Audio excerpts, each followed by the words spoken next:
नीतीश कुमार की party JDU में क्या सब कुछ ठीक ठाक है? नीतीश कुमार के साथ बीजेपी के गठबंधन में क्या सब कुछ ठीक ठाक है? क्या नीतीश कुमार अपने ही नेताओं के बयानबाजियों से अब तक अनभिज्ञ हैं? क्या ऐसा हो सकता है? बिहार के मुख्यमंत्री नीतीश कुमार बिहार की सत्ता में तकरीबन 20 सालों से काबिज हैं, लेकिन नीतीश कुमार सत्ता में कैसे बने रहना है, सत्ता कैसे चलानी है, सरकार के कामकाज से लोगों के बीच में कैसे पैठ बनानी है, ये बाखूबी जानते हैं। नीतीश कुमार अपने शासनकाल में कुछ ऐसी चीजें हैं जिसे समझौता उन्होंने कभी किया नहीं और ना ही वैसी चीजें से समझौता करने के कभी अवसर दूसरे को दिया। जब भी नीतीश कुमार को लगा कि उनकी विचारधारा, उनकी सोच, उनके आइडियोलॉजी, उनके सपने टूट रहे हैं, फिर नीतीश रिश्ते तोड़ लेते थे। 2013 में नीतीश कुमार एनडीए से अलग हो गए, 2015 में महागठबंधन के साथ आए, फिर 17 में अलग हो गए, 22 में अलग हो गए, 24 में पूरी सिनेरियो बदल गई देश की। ये नीतीश कुमार ही कर सकते हैं कि कभी भी अपने सिद्धांत के साथ समझौता नहीं कर सकते हैं। ये जेडीयू और उनके लोग कहते हैं। लेकिन सोचिए कि नीतीश कुमार की पार्टी में जो पार्टी के प्रवक्ता होते हैं किसी भी राजनीतिक दल के, उनका काम क्या होता है?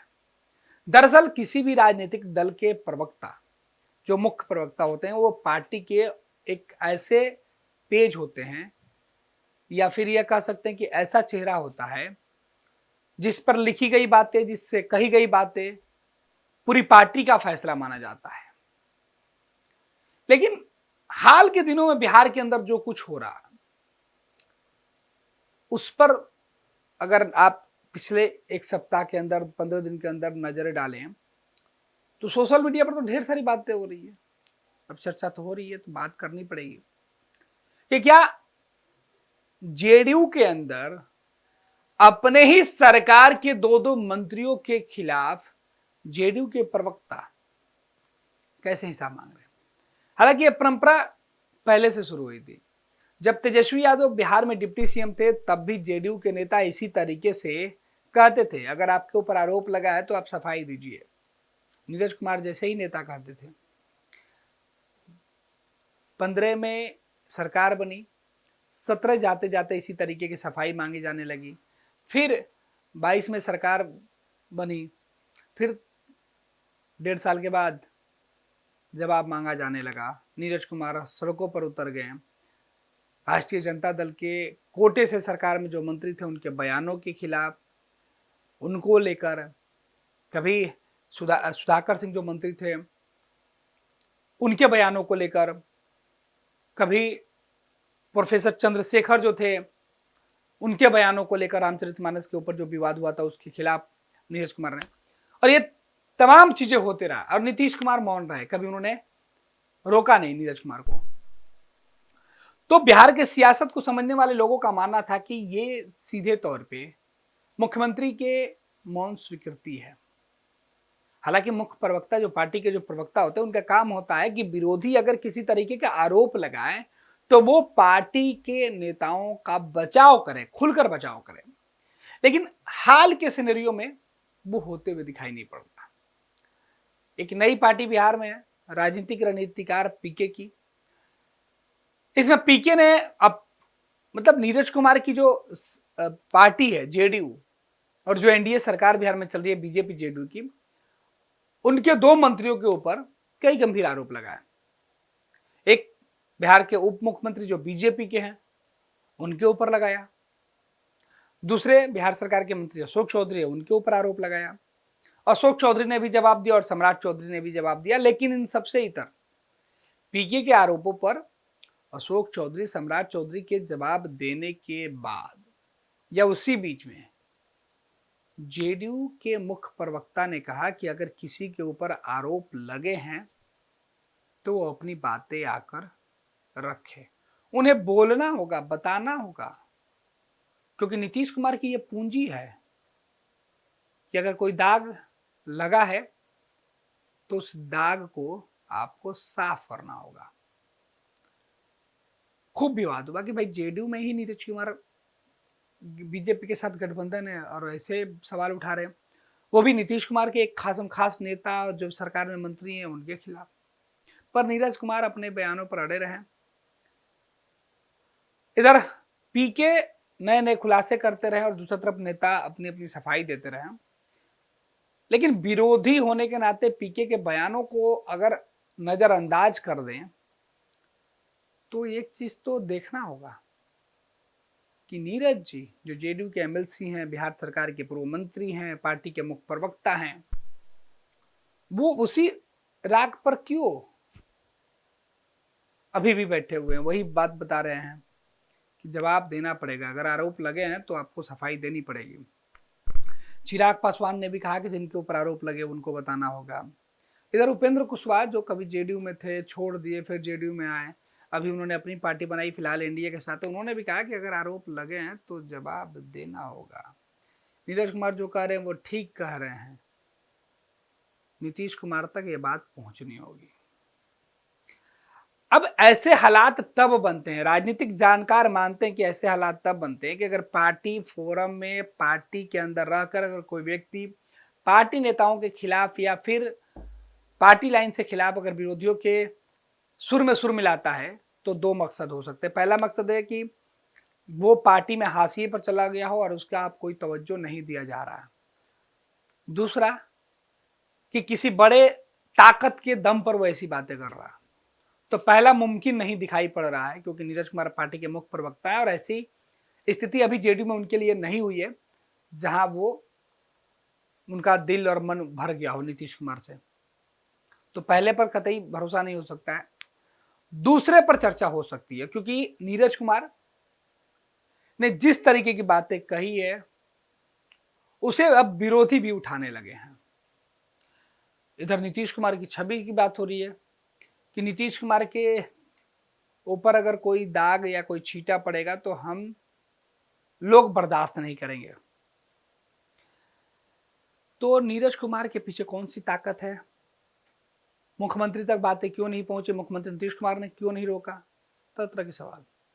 या सीएम नीतीश की मौन स्वीकृति है? दरअसल बिहार की सत्ता कैसी चलानी है नीतीश कुमार को सबसे ज्यादा पता है। कब ढील देनी है, कब लगाम कसना उनको बेहतर पता है। किस पर बोलना है, किस पर खामोश रहना है।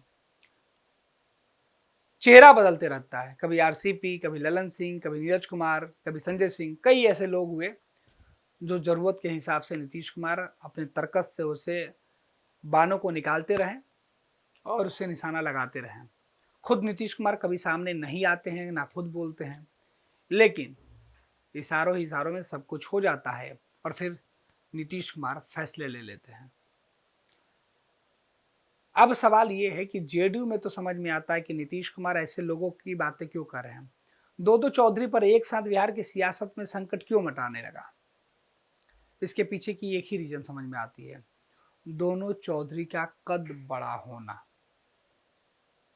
नीतीश कुमार वैसे तो अपनी पार्टी में अपने बाद नंबर 2 के श्रेणी में पैरल किसी को खड़ा होने के लायक आज तक बनाया ही नहीं जो नीतीश कुमार के बराबर ही आ सके। लेकिन इसके अलावा नीतीश कुमार के बेहद करीबी सम्राट चौधरी भी हैं और अशोक चौधरी भी हैं। सम्राट चौधरी बीजेपी के कोटे से सरकार में शामिल हैं, बिहार बीजेपी के सबसे ताकतवर नेता हैं, प्रधानमंत्री नरेंद्र मोदी और अमित शाह का सब उनको मिला हुआ है बीजेपी में। दूसरी तरफ अशोक चौधरी मुख्यमंत्री नीतीश कुमार के सबसे नजदीकी जो नेता होते हैं उनमें शामिल है। तो आखिर इनके ऊपर इस तरीके के खुलासे करके प्रशांत किशोर ने ही क्यों सनसनी फैलाई?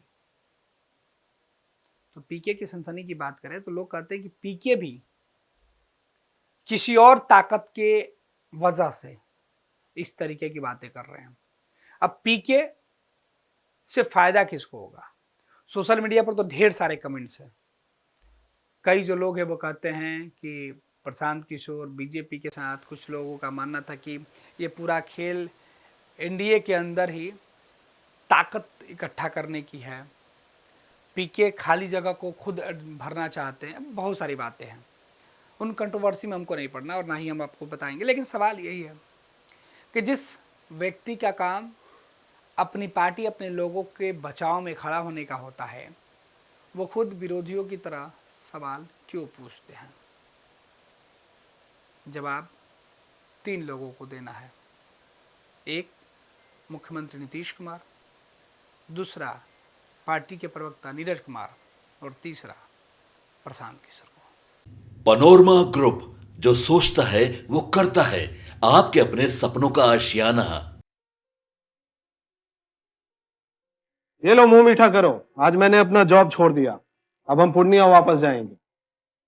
जॉब छोड़ दिया है? मतलब ये घर कैसे चलेगा, हम करेंगे क्या, और माँ बाबूजी क्या बोलेंगे? इसलिए मैं एक और मिठाई का डब्बा लाया। अपने बिजनेस के लिए लोन अप्रूव हो गया। अरे लोन अप्रूव हो गया वो तो ठीक है, लेकिन पूर्णिया में हम रहेंगे कहाँ? अपना घर भी तो नहीं है वहाँ। इसलिए तो एक और मिठाई का डब्बा अलग से लाया हूँ। हमने पूर्णिया में घर ले लिया है, पूर्णिया के ई होम्स पैनोरमा में। पूर्णिया में पैनोरमा ग्रुप लेकर आए हैं ई होम्स पैनोरमा। बड़ा घर, आलीशान जिंदगी और अत्याधुनिक सुविधाओं के संग। अरे अरे, अब क्यों मुंह मीठा करवा रही हो? क्योंकि हम घर वापसी जो कर रहे हैं। घर वापसी की खुशी पूर्णिया में ई होम्स पैनोरमा के संग।